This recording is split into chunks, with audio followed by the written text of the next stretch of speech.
আজকে মিছিলে দলে দলে যোগ দেন। দিন দিন জিনিসপত্রের দাম অস্বাভাবিক হারে বাড়ছে কেন? বিজেপি সরকার জবাব চাই, জবাব দাও।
নরেন্দ্র মোদী প্রধানমন্ত্রী, বিজেপির নেতৃত্বে সরকার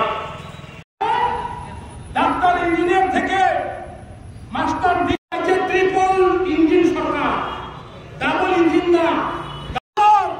লক্ষ লক্ষ বেকার আছে, তাদের কর্মসংস্থান হয়েছে হয় না।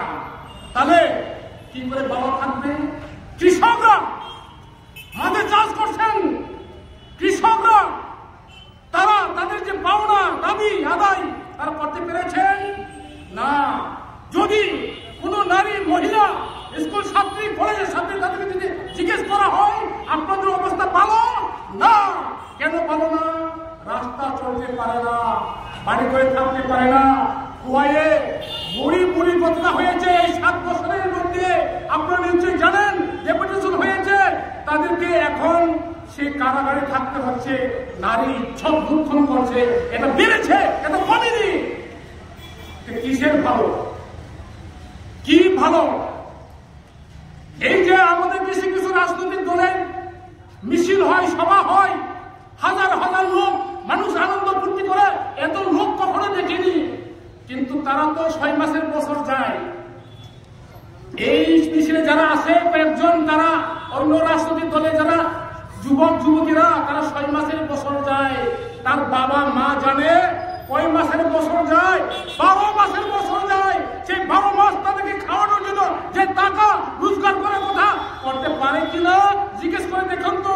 নাচানাচি করলে হবে না, এরকম নাচানাচি 1967 থেকে আমাদের রাজ্য হয়েছিল, আলাদা রাজ্য, স্বাধীন রাজ্য, স্বাধীন ত্রিপুরা।